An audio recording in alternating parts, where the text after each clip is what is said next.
Hello. Are you privileged? Well, before we get into that, who exactly is you? Who are you? Who do you think you are, or how do you define yourself? Do you define yourself based on one of the identities you wear? It, and if so, what is that identity affiliated with? Is it affiliated with your religion? Is that the strongest identity you hold within your life? Or is that affiliated with your ethnicity, with your race, or with your family? Is that the identity you define yourself with? Or is it something bigger than that? Do you define yourself based on your nationality, where you were born randomly, how you were born randomly? Or do you define yourself based on your livelihood, what you do in your work? Do you identify your entire personality based on that? Or do you identify yourself based on your hobbies? Depending on what kind of sports you like, or what kind of music or entertainment or movies you like, or it's the activities you prefer, or any activities you don't like at all? Or do you identify yourself based on your sexuality or based on your gender? Pretty much all of these are external forms of identification. You can identify yourself based on your internal forms of identification as well, like your morality. And I know you might be thinking that religion is sort of morality, and I completely disagree. If you're seeing how most of the religious people are acting in today's world, you would clearly know that religious people are not moral, or at least not all of them, not even majority of them. So do you identify yourself based on your inner morality, or based on your attitude, based on your mindset, how you look at the world, what you absorb from the world? In all honesty, these are all different labels. And when I ask you who you are, I don't want to get into the spiritual side of it because it's complex and I don't know who I am to begin with, so I cannot speak from experience. But one thing I can speak from is how I have noticed my identity shift from one label to another label throughout this past 10 years. When I moved in here, I used to identify myself as a religious person, um, who is very much affiliated with Indian citizenship, and define myself based on, my past degree and whatnot. And in the past 10 years, everything in my life has shifted. I don't recognize myself as a religious person at this moment. Or I don't think so. I ever would, because it doesn't make sense. Neither do I define myself based on my citizenship, because I know it was just a randomness. I mean, I'm very proud of my Indian heritage, for sure. But just defining my entire identity based on that would be shutting doors for all the other avenues of identification in some sense. I mean, identity in a lot of way is a division between you, how you label yourself, and others. So that's why it's very important to figure out how do you identify yourself. And I feel that every one of us are a combination of different labels. So depending on the context, I would identify as a different being. If you ask me what is my heritage, I would identify as an Indian. If you ask me what is my educational background, I will identify myself as an engineer, and so on. Uh, but if you just ask me who am I, uh, it's a complex question, and I don't know how to point that. And that's what I'm seeing in our world right now. Everyone, not everyone, but most of the people are going through this identity crisis. That's why these labels become very important to them. And these labels could add meaning to people's life. I see that. But sometimes these labels are the blocks between you and your best version, I guess. So it's very, very crucial to be aware of how you're identifying yourself. And once you figure it out, what kind of identity you label on, then you will see if you are privileged with that identity or not. Because privilege itself is relative. I consider myself as privileged for being born in upper middle class family, which provided me with foundation of education and in some sense all the secure environment so that I can pursue the life I want to. So that's a privilege. And it always comes down to when I compare myself with somebody else, because that's how privilege works. You have to compare it with somebody else in order to figure out if you are privileged or underprivileged. And right now, in this timeline, in this region, at least in the United States, the privileged race are white people. And that's because of the history. It has nothing to do with how randomly they were born into, their respective family.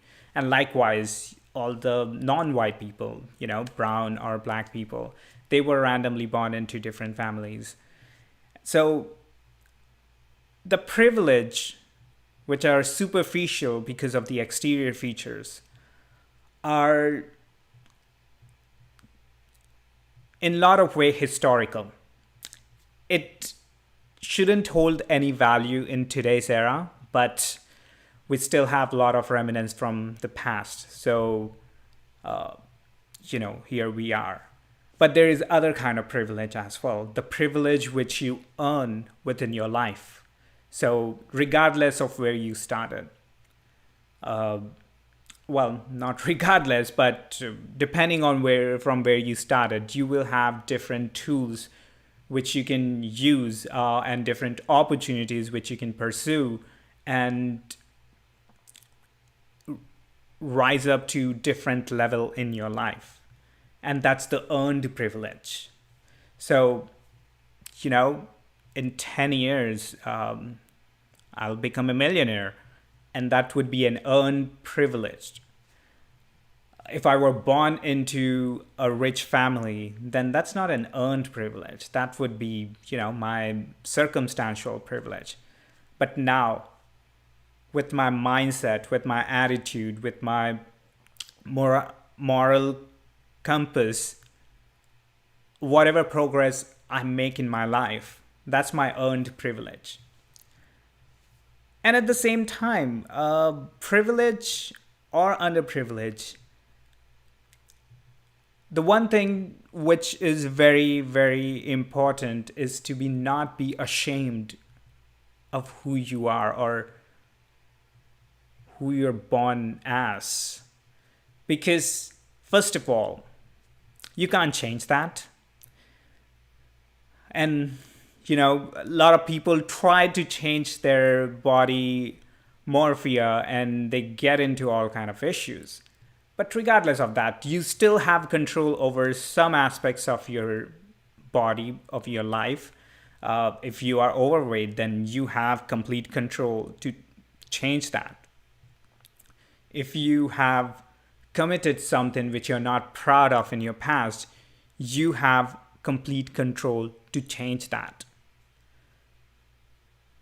But you don't have control over the body you're born into. So first and foremost, it doesn't matter what color is your pigment of skin. You gotta be comfortable within your body.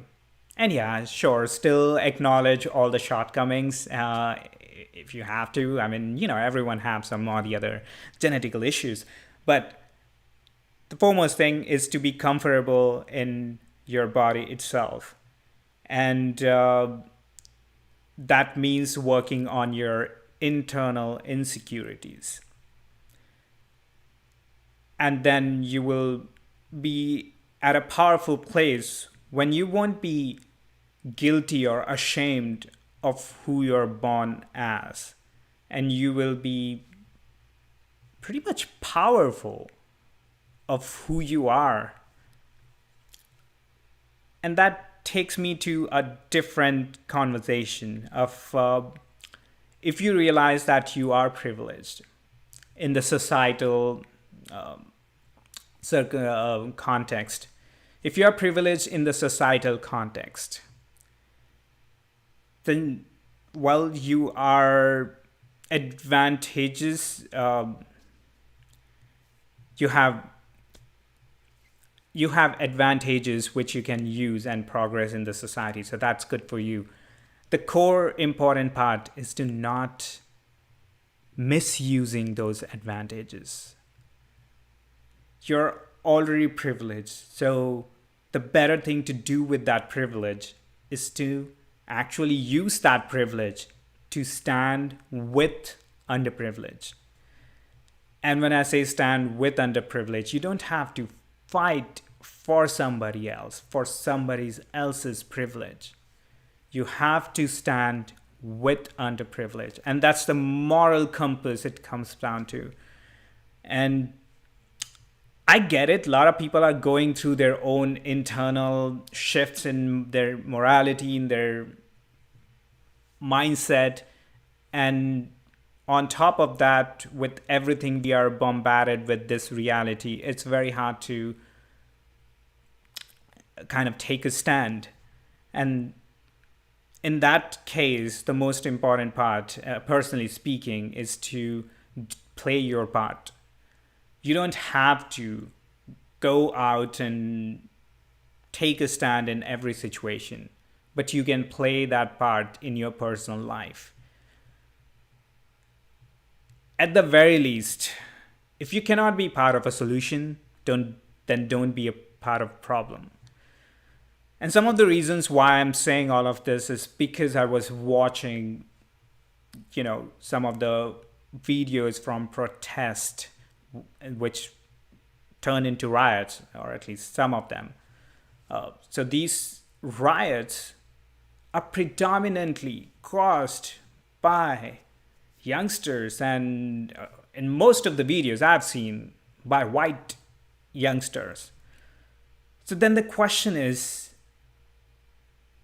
sure, there is already a societal advantages being white, but instead of using that privilege to stand with all the other underprivileged people, these youngsters are misusing their privilege for rioting and looting.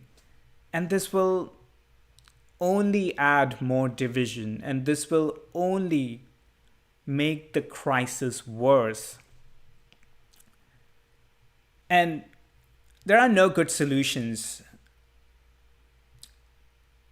and it's very hard to see the social structure breaking down.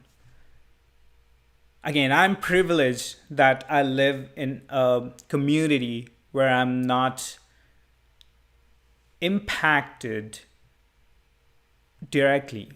But I know there are a lot of people who live in, say, downtown Atlanta who are experiencing with the crisis with because of the riot, who are experiencing the financial crisis because of what these rioters have done to businesses.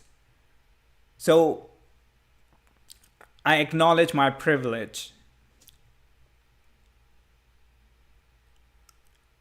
and that's one of the reasons why I would contribute by speaking about it. And see, we are living in a different timeline, right? Like if the things were different, or if the things become different, say 500, 700 years from now, where brown people might be more privileged because, believe it or not, we are over a billion. And I'm just talking about Indians. So we're going to be everywhere, all over the world.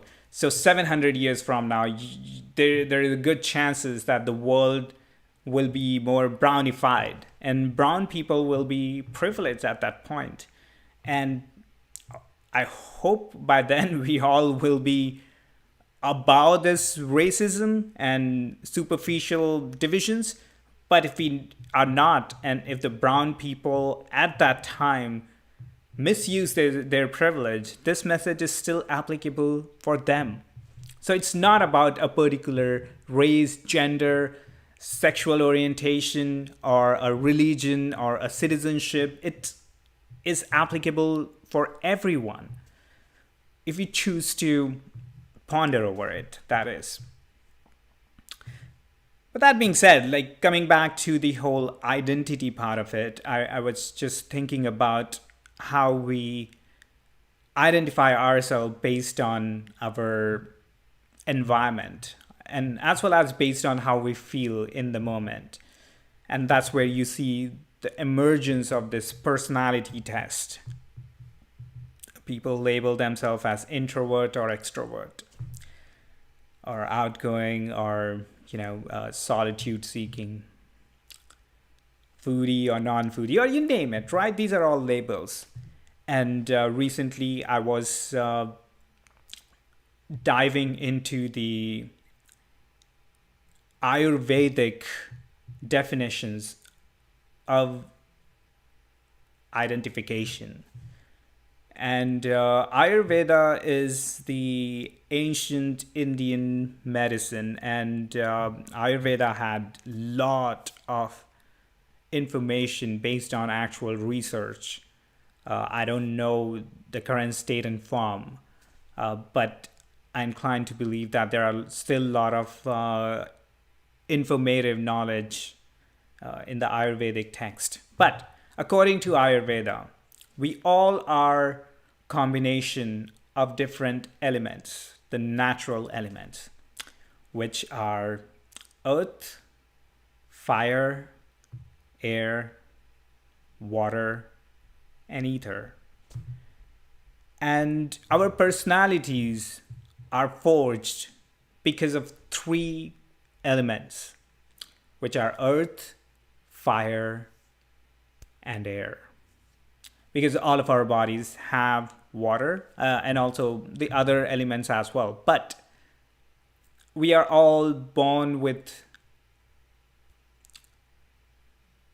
inclination towards one element or the other. So you could be born with the personality type of earth, or with the combination of earth and fire, or earth and air, or any one of them.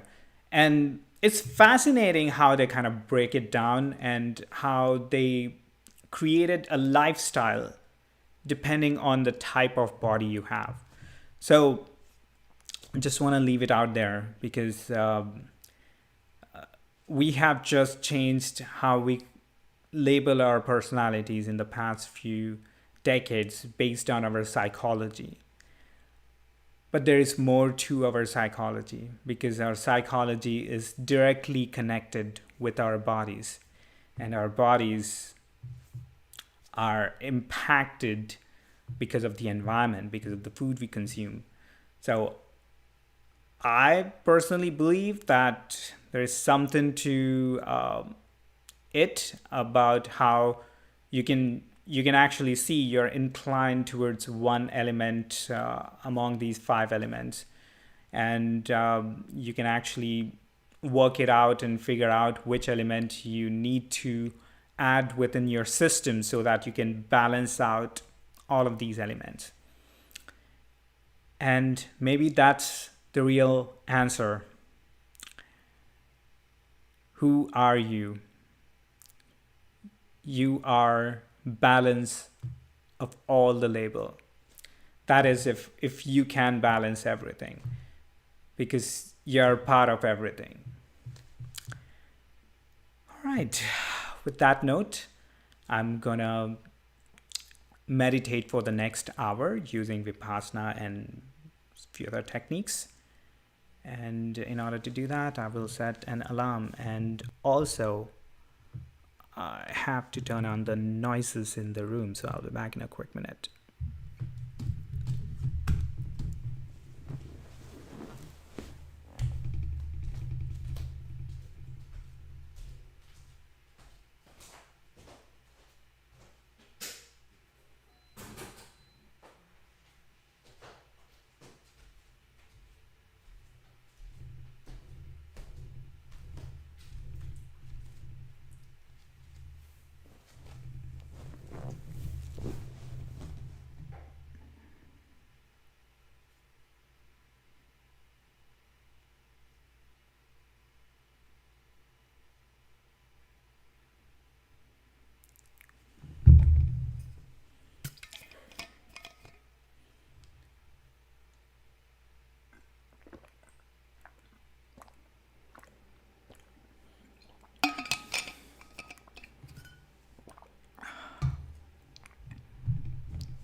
All right.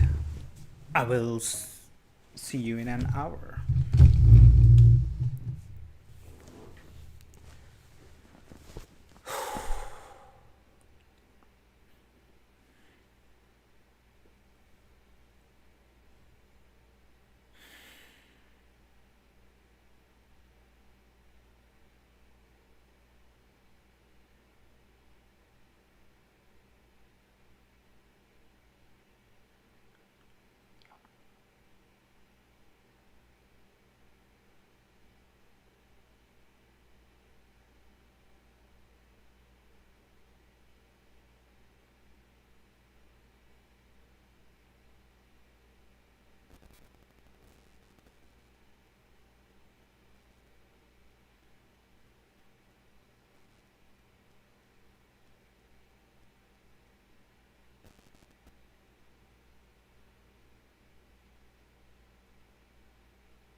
Thanks for joining me for this meditation session. Until next time.